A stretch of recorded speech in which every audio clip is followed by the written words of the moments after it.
로이드 존스와 함께하는 노마서 묵상 7월 22일 묵상을 시작하겠습니다. 오늘 노마서 묵상의 제목은 나의 모든 성향과 기질을 주님께 입니다. 오늘의 노마서 말씀을 읽겠습니다. 노마서 6장 19절입니다. 너희 육신이 연약함으로 내가 사람의 예대로 말하노니 전에 너희가 너희 지체를 부정과 불법에 내주어 불법에 이른 것 같이 이제는 너희 지체를 의에게 종으로 내주어 거룩함에 이르라. 아멘. 오늘의 노마서 강의 읽기입니다. 우리는 지체라는 말의 의미가 우리가 가진 다양한 기능과 활동력을 전부 포용하는 말이라는 것을 기억합니다. 지체라는 말은 사람의 육체적인 몸의 행동적인 부분을 포함합니다. 그러나 지체는 그것에 머물지 않고 이지와 상상과 마음과 느낌과 감수성을 내포합니다. 그러므로 지체라는 용어는 우리가 자신을 나타내는 방식을 의미한다고 봐야 합니다. 또한 사도의 명령은 우리가 우리 모두를 의의 거룩에 전부 드리라는 것입니다. 바울이 말하고 있는 것은 너희가 전에 죄의 세계에 너희의 지체를 드린 것 같이 이제는 같은 지체를 의의 종으로 드려 거룩함에 이르라고 하는 것입니다. 여기서 중요한 요점은 그리스도인이 될 때 새로운 지체나 새로운 기능이 필요하지 않다는 것입니다. 사람이 회심 전에 가진 재능과 힘과 성향은 그리스도인이 된 후에 여전히 같습니다. 그리스도인이 되기 전에 갖지 않았던 천성적인 능력들을 주어지지 않았습니다. 그는 동일한 능력을 가집니다. 물론 우리는 회심 전과 완전히 같을 수는 없습니다. 사도가 주장하는 바는 다음과 같습니다. 너희는 너희 지체, 너희의 능력과 성질과 기능을 가지고 있다. 너희가 이제 그것들을 새로운 방향으로 사용해야 한다. 사도는 그리스도인들이 다른 사람들의 은사를 사용하라고 말하지 않습니다. 그는 사실상 그리스도인이 언제나 자기 자신이어야 한다고 말하고 있습니다. 복음이 만드는 차이란 그의 능력과 기능과 성질들이 전보다 더 좋고 더 부지런한 방식으로 사용한다는 데 있습니다. 하나님께서는 인간이 천성적으로 가지고 있는 이 은사들을 정확히 분배하셨습니다. 같은 두 꽃이 없고 같은 두 동물이 없습니다. 모두 다 다릅니다. 하나님께서는 매우 다양하게 하나님의 역사의 놀라움을 보여주었습니다. 우리는 결코 같아지려고 하지 말아야 합니다. 언제나 같은 결과를 내는 것은 기계입니다. 그리스도인이 되었으니 개성을 무시해야 한다고 생각하는 것이 얼마나 간교한 올가미인지 알아야 합니다. 우리는 물론 우리의 개성이 제멋대로 굴게 해서는 안 됩니다. 우리가 해야 하는 일은 우리가 그것을 옛 생명에 적용하였던 것 같이 새 생명에도 적용시켜야 한다는 것입니다. 우리는 기계화된 세상에서 콩깍지 속에 들어있는 콩처럼 만들려고 하는 시도에 대해서 저항할 권리를 가지고 있는 것입니다. 그것은 우리가 사람의 작품이 아니라 하나님의 작품이라는 증거입니다. 아멘. 오늘의 노마서 해석입니다.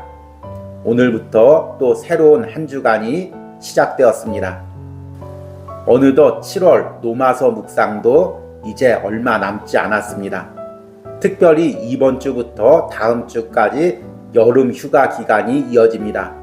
분주한 여름 휴가 가운데도 우리가 하루에 시간을 정해놓고 이 노마서 묵상을 통해 나의 마음을 먼저 하나님께 드리기를 원합니다. 이번 주 노마서 묵상은 노마서 6장 19절부터 시작합니다. 우리는 지난주에 19절 전반부를 통해서 바울이 노예 제도를 예로 드는 이유에 대해서 묵상을 했습니다. 그리고 오늘부터는 본격적으로 19절의 의미를 묵상해 보려고 합니다. 제가 19절을 다시 한번 읽겠습니다. 너희 육신이 연약함으로 내가 사람의 예대로 말하노니 전에 너희가 너희 지체를 부정과 불법에 내주어 불법에 이른 것 같이 이제는 너희 지체를 의에게 종으로 내주어 거룩함에 이르라.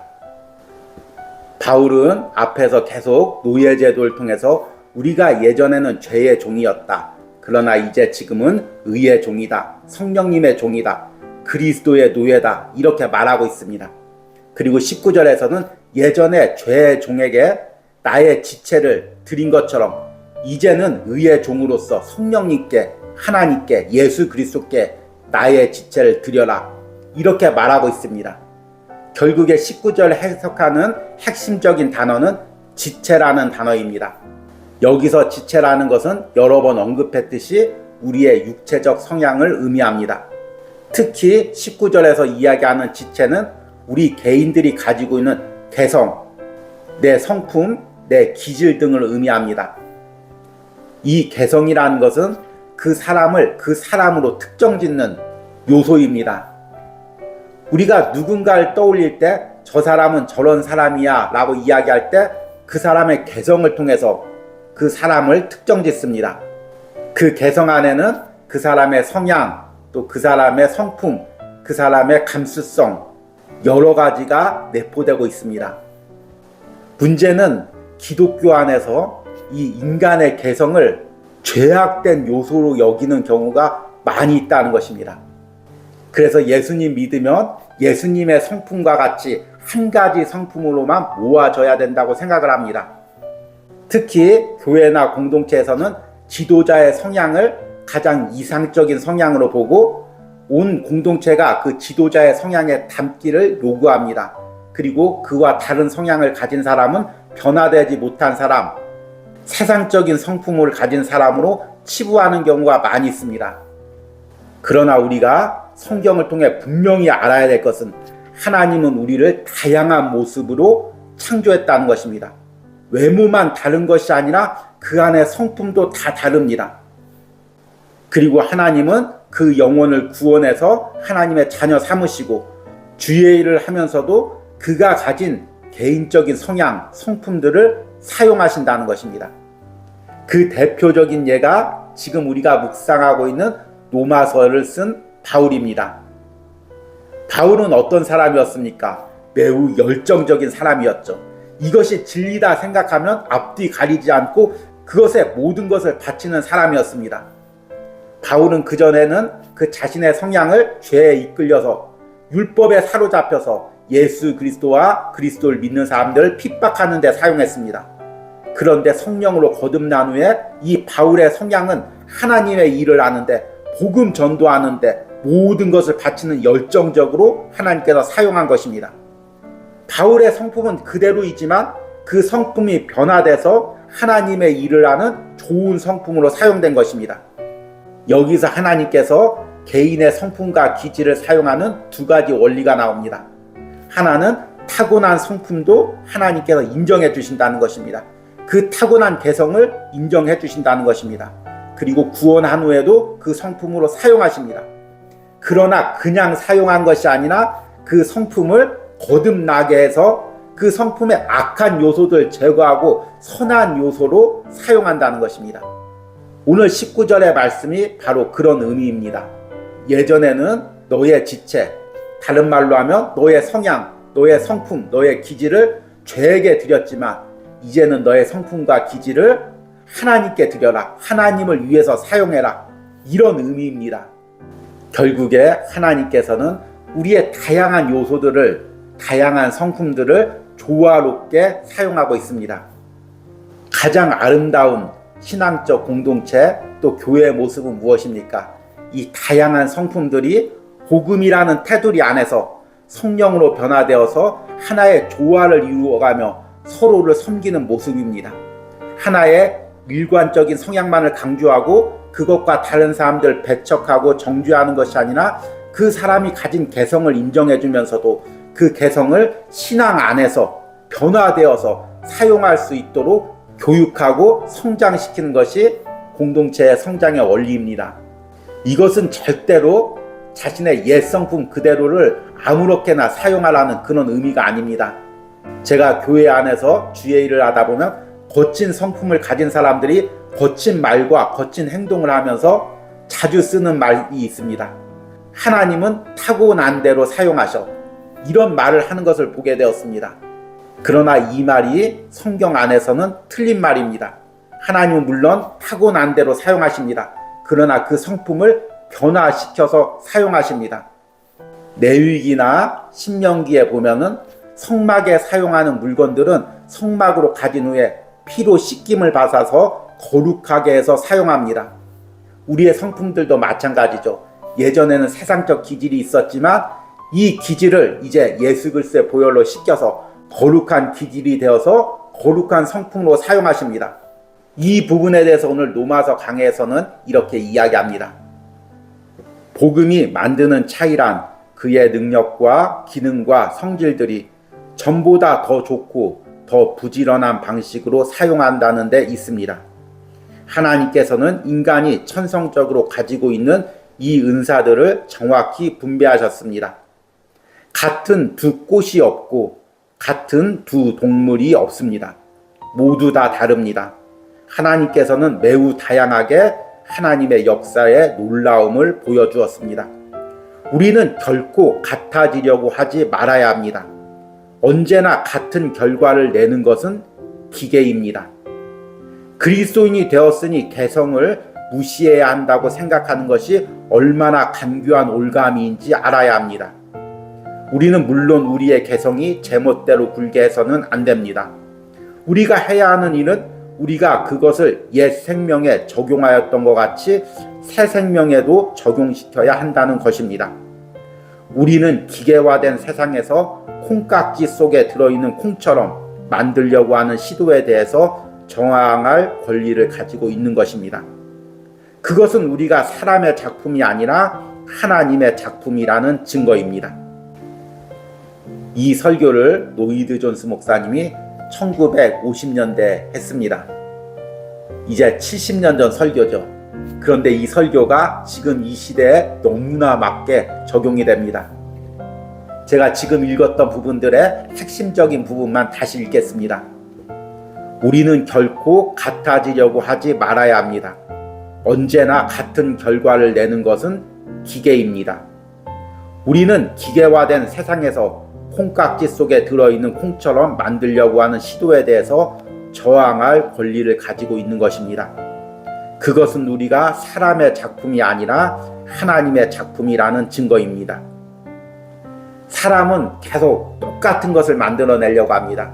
그래서 인간적으로 신앙 교육을 시키는 사람은 자신을 닮은 똑같은 신앙의 사람들을 찍어내듯이 만들려고 합니다. 그러나 하나님의 의도는 그것이 아닙니다. 하나님의 성품을 가졌지만 다양한 개성을 가진 많은 그리스도인들을 만들어내는 것이 하나님의 계획입니다. 여러분, 하나님이 내게 주신 개성이 무엇입니까? 내게만 주신 성품이 무엇입니까? 내게만 주신 기질이 무엇입니까? 이것을 변화시켜 나만이 드릴 수 있는 예배로, 나만이 드릴 수 있는 찬양으로, 나만이 할 수 있는 주의 일로 하나님께 영광 돌리는 은혜가 있길 바랍니다. 다른 사람과 비교하지 않고 다른 사람 판단하고 정죄하지 않고 하나님이 내게 주신 것으로 하나님께 영광 돌리는 삶을 살아가시는 저와 여러분들이 되시기를 축복합니다. 오늘의 적용과 기도입니다. 내가 신앙 안에서 나와 다른 성향의 사람을 인정하지 못하거나 내가 다른 사람과 같은 성향으로 되려고 했던 부분은 무엇입니까? 그리스도 안에서 하나님께서 다양한 성품과 기질을 사용한다는 것을 인정해 드리는 기도를 드리시기 바랍니다. 우리 함께 기도하겠습니다. 전에 너희가 너희 지체를 부정과 불법에 내주어 불법에 이른 것 같이 이제는 너희 지체를 의에게 종으로 내주어 거룩함에 이르라. 주님, 예전에는 내 성격대로, 내 기질대로, 내 감정대로 살았습니다. 그러나 주님, 이제 내가 성령을 통하여 예수 그리스도와 연합되고 내 옛사람이 죽고 예수님과 함께 새 사람이 되었습니다. 이제 내 안에 있던 성품들, 기질들, 감정도 예수 그리스도의 보혈로 씻김을 받아 하나님께 사용되기를 원합니다. 하나님이 내게 주신 기질대로, 하나님이 내게 주신 개성대로, 하나님이 내게 주신 성품대로 이것들을 보혈로 거룩히 씻어서 하나님께 다시금 드리기를 원합니다. 하나님께 영광 돌려드리기를 원합니다. 나만이 드릴 수 있는 예배로, 나만이 드릴 수 있는 기도로, 나만이 드릴 수 있는 찬양으로, 나만이 드릴 수 있는 헌신으로 하나님께 영광 돌리는 삶을 살기를 원합니다. 타인과 비교하지 않게 하여 주시옵소서. 나와 다른 타인을 정죄하거나 판단하지 않게 하여 주시옵소서. 내게 주신 은사를 인정하듯이 타인에게 주신 은사도 인정하게 하여 주시옵소서. 이런 은혜를 통하여 우리가 섬기는 공동체가, 교회가 하나님이 원하시는 아름답고 다양한 모습으로 세워지기를 원합니다. 오늘 로마서 묵상하는 심령들 가운데 다시 한번 하나님께 새롭게 되는 은혜를 부어 주시옵소서. 예수님의 이름으로 기도했습니다. 아멘.